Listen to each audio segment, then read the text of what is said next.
Because lately, James Bond has been an absolute disaster, given the fact that Amazon had to spend $1 billion, $1 billion to get the rights to James Bond from out under the Broccoli family to get creative control of the character. It feels like it's just kind of been a crapshoot disaster for them since they started this whole process. But now Helen Mirren, legendary actress Helen Mirren, is talking about how she never liked James Bond because of the sexism of James Bond. And I just thought it was funny because I looked at it and I said, that's like the point of the character. Can you scroll back? I want to spend just a little bit of time on the headline here for this article. Well, we're gonna go through it. We're Sure. gonna read the article. So I think they're talking about this right now because Helen Mirren is currently starring with Pierce Brosnan in Mobland, which I did watch episode 1 of. It's fairly brutal. But it's so funny to think about how sexism is bad, but there was like a sex scene in like the first 10 minutes of that show.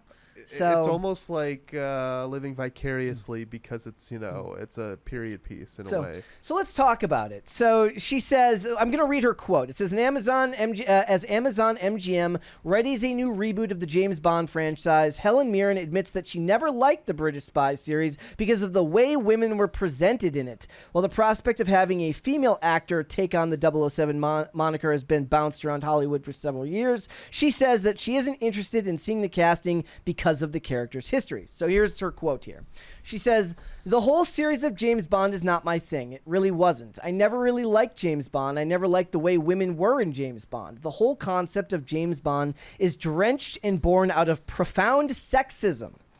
Women have always been a major and incredibly important part of the Secret Service. They always have been and are very brave. If you hear about what women did in the French Resistance, they're amazingly, unbelievably courageous. So I would tell real stories about extraordinary women who have worked in that world. Those are fundamentally different things. I agree. Like, I think there's a... If you're going to do that, you just make a documentary. I think, what's her name in Black Widow and Marvel, there are scenes where they show her like being a woman spy. Like seduction is a big part of it, and like that's their number one. That's a big part of their tactic. Is right, play to the worst vices of men. There's a story to tell, but it's not James Bond. No, it's not James Bond. It's a different character. But when I first opened this article and I was reading it, like I'll give credit to the author because the headline actually sounds like Helen Mirren's based. So the headline reads, it can matter about how you interpret it. Sure. It reads, Helen Mirren doesn't want to see a female James Bond, their character is drenched and born out of profound sexism. So when I read this, I was like, oh, so she's like, he's supposed to be sexist. She's like, that's why women can't be James Bond. I was like, that actually sounds based. But when you actually hear what she said, that's not the case. But hats off, to the article, the author. Yeah. Writing that. I think what's most interesting is escapist James Bond is essentially, if you haven't watched the movies, escapist spy fantasy that has a tinge of sexism and chauvinism, given that the character of James Bond often has to use women for his purposes. But it's never shown as unwanted attention or something that is inherently evil about him. It would be much in the same way that a female spy would use men for their own needs, and that would not be considered misandry. It would be considered the purpose of the character. It's also just hilarious because the cultural left, their culture is twerking on cars in the middle of the street, right, and posting those videos to Instagram, and then in that same breath then criticizes James Bond, who I've never seen. Maybe in the older movies it was a lot more brazen, but in the last 10 movies, or maybe not that many, but in the last 2 decades at least, James Bond has been very respectful. Yeah. Very, very modest. I don't think he was overtly... There's one specific shower scene that I'm thinking of in Skyfall that definitely pushed the limits of as far as they could go with Daniel Craig. Sure. But, my point is, though, it's like, why does James Bond need to adhere to these standards if you guys don't? Also, sexism, is sexism worse than gratuitous? I mean, if we're purely going on morality standards, right? If she's talking about the immoral nature of sexism, what about the morality of gratuitous violence? Because she's currently starring in Mobland, and there was a ton, and I mean a ton of violence in that show. Pierce Brosnan does a great job, by the way. It's weird hearing him talk in his James Bond is normal not accent. a normie. No. James Bond is such a unique individual that, hey, the rules don't apply to him. And I think maybe that's her point, that he's no different than your average Joe, but I'm telling you, he is. Also, the sexism... He kicks ass, he's cool, he's got a lot of money. The sexism is co-signed by both genders because when you watch spy movies like this, the idea here is that men want to be James Bond to save the day for Queen and country, or in this case, hell no, not for the monarchy here in America, but you'd imagine doing it for the good of the United States. And women want James Bond because he saves the day and he saves them, right? So men want to be him, women want to be him. But I was trying to think of so that is a fantasy that appeals to both men and women. So when we talk about other tropes, the way men are treated in Hollywood these days, I think about the buffoonish male. Like when you think of Homer Simpson, right? Do women fantasize about the stupid husband? Like, I don't think they do. I'm sure there's a portion of women out there, but it's not the norm. I know that there's a whole Instagram cottage industry of women who love to dunk on their husbands because they're bad people. Right? Like, not even that the husband's a bad person, but they dunk on their husband as stupid because they're just legitimately bad people who are making content like that online. So I can't imagine that there are a ton of women who fantasize about some type of incompetent man in their life. It's weird. It's weird because, like, you see that in all advertisements nowadays. You see, I guess, the Homer Simpson character, right, being cast. That the dude in every commercial nowadays, every new show is this like ridiculous dude that's a joke. We got a 20 here from Shane H. Wilder. While getting my film degree, I worked a real job. My classmates thought I was crazy and should be a starving artist. You are supposed to create what you know, and they knew nothing of the real world, and so they couldn't portray it. Correct. I mean, that's why, not to draw it back to the first discussion, but bring it to the second discussion, why they have set advisors on movies like James Bond, because the average writer isn't going to have a whole lot of knowledge about the world of espionage. You see this constantly when they make the movies for video games, and the creators and the writers are always like, oh, I never played it. No, like, dude, they actually tell them not to now. Why? Like, they actually tell them not to play them. Why?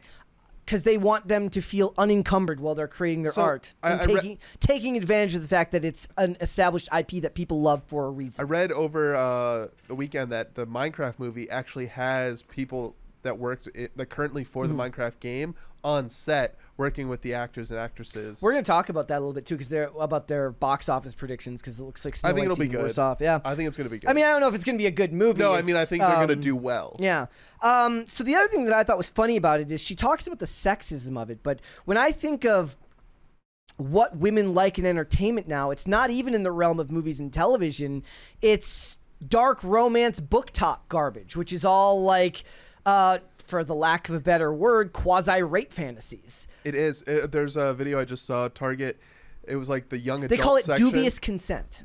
I mean, first of all, the young adult section has been completely taken over by these books. And it's just fantasy 50 Shades of Grey. Yeah. So that's what that it is. Is okay. You're allowed to have that because it's geared towards a female audience.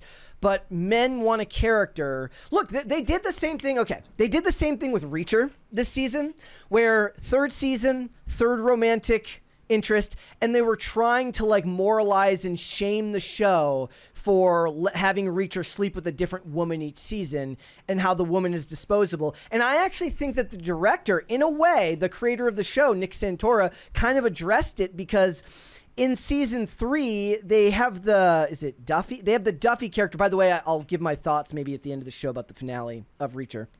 But they have the Duffy character basically say like, hey, it was nice sleeping with you, but like, I don't want to get attached and this, and that. And his comment is basically, hey, that's my line. Because he's the one who normally does that. But you don't see that in movies and television anymore. Now what they do is they subvert the roles, and the woman is the one who just wants a casual relationship, and the man isn't, because men have to be shown as weak-willed. So they wouldn't even let him have that in season 3.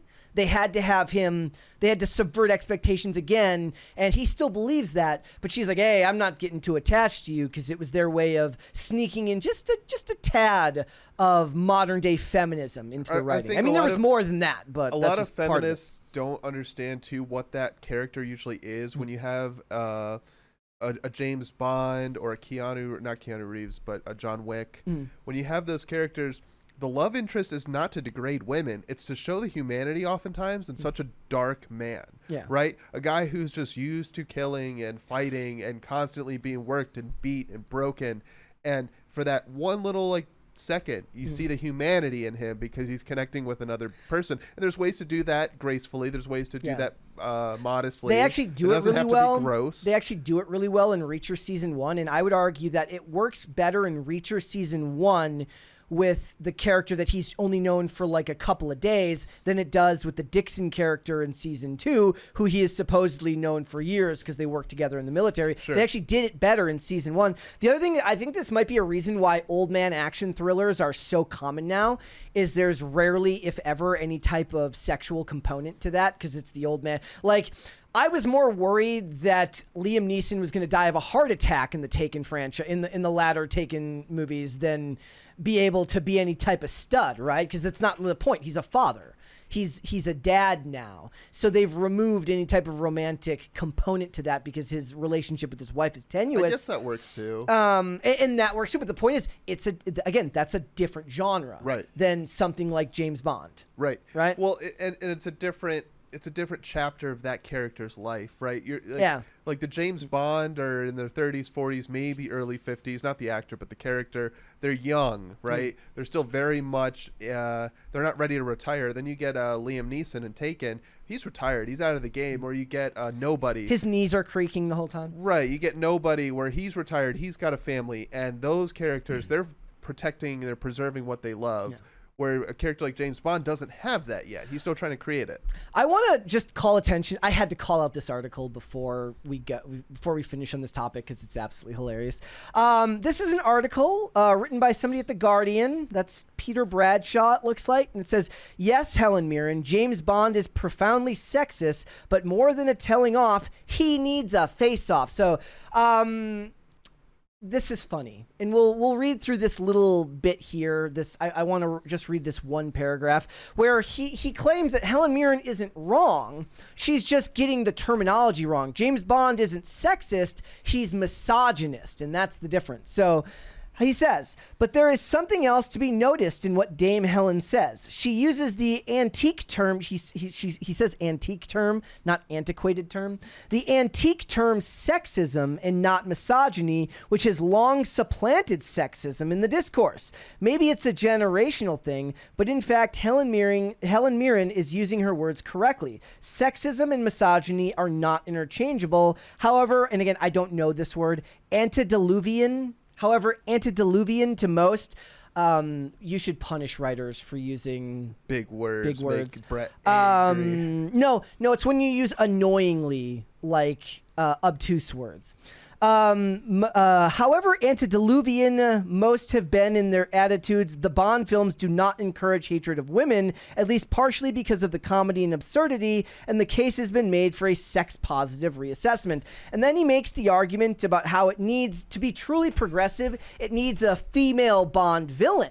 And then he calls out Sophie Marceau. Is it Sophia Marceau or Sophie Marceau? It's Sophie Marceau. Sophie Marceau plays the character of Electra King in The World Is Not Enough, which, by the way, is one of the most underrated of the James Bond movies. And he says, but what the Bond film needs is the most progressive innovation of all. Not a female Bond, but a female Bond villain. We have had figures such as Electra King, played by Sophia Marceau in The World Is Not Enough, but they have never really had a clear status of alpha villain. For the next Bond film, we need a lethally powerful and charismatic woman with a prestigious acting pedigree to play the antagonist. Someone who has, say, played the MI6 assassin Vicky Winslow in the macho action comedy Red.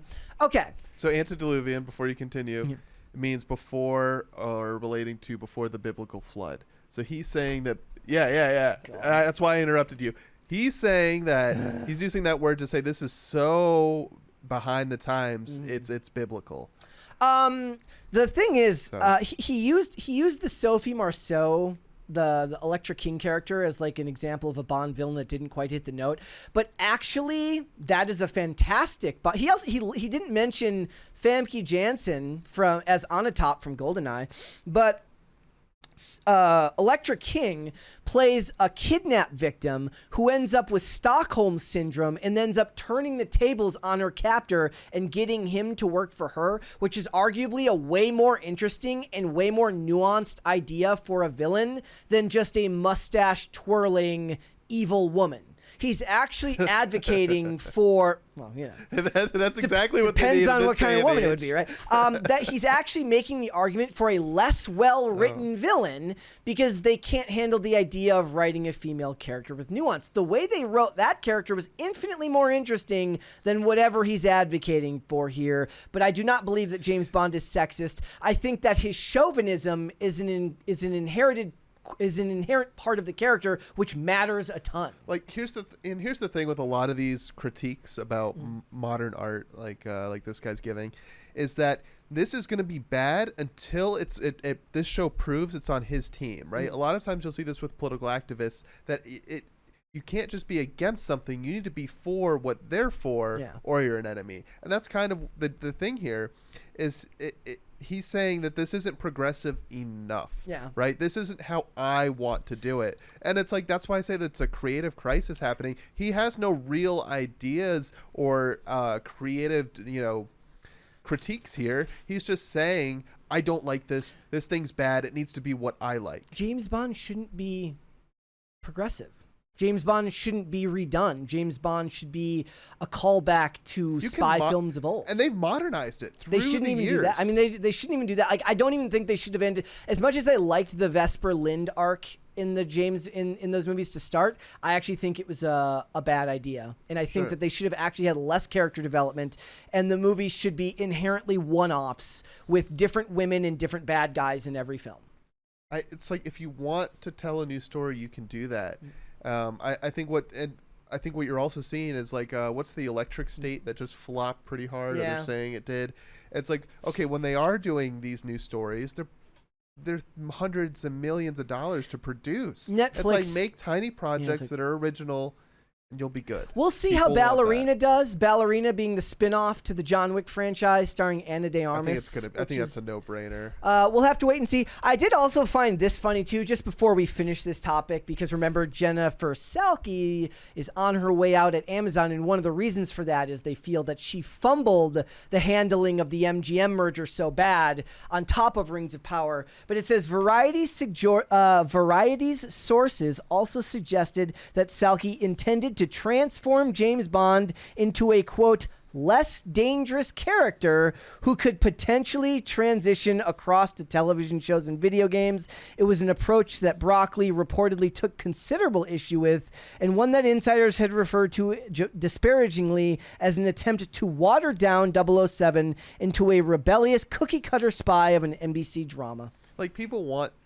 This goes without saying, in my opinion, but I'm going to say it anyway. People want James Bond to be the overpowered cheat code character. That's the appeal. If he's just a regular guy, then he's not James Bond Every time anymore. He kills somebody, I want him to fix his tie or fix his cufflinks. Yeah. It's like John Wick, I'd say, is the closest thing to an original new James Bond character. Jason Bourne, maybe. Jason Bourne is more of I'd say Jason Bourne is closer because it is the world of spycraft rather than just he was an assassin for, and then the actually I would say that that John Wick is closer to superheroes than anything. Sure, but my point is the reason they like it is because they're these characters that nobody can be. Yeah. It's not your average Joe. They can't pick 007 of the month. That doesn't work. I don't want like a normal guy to be James Bond. They did that. It's called Mall Cop. It's called Paul Blart Mall Cop. Let's go. You know what? There's a genre for it. There you go. Thanks for watching. Listen to full episodes of Pop Culture Crisis on Spotify. Keep up with us on social media and make sure you subscribe and ring that bell so you never miss the show. Bye, guys.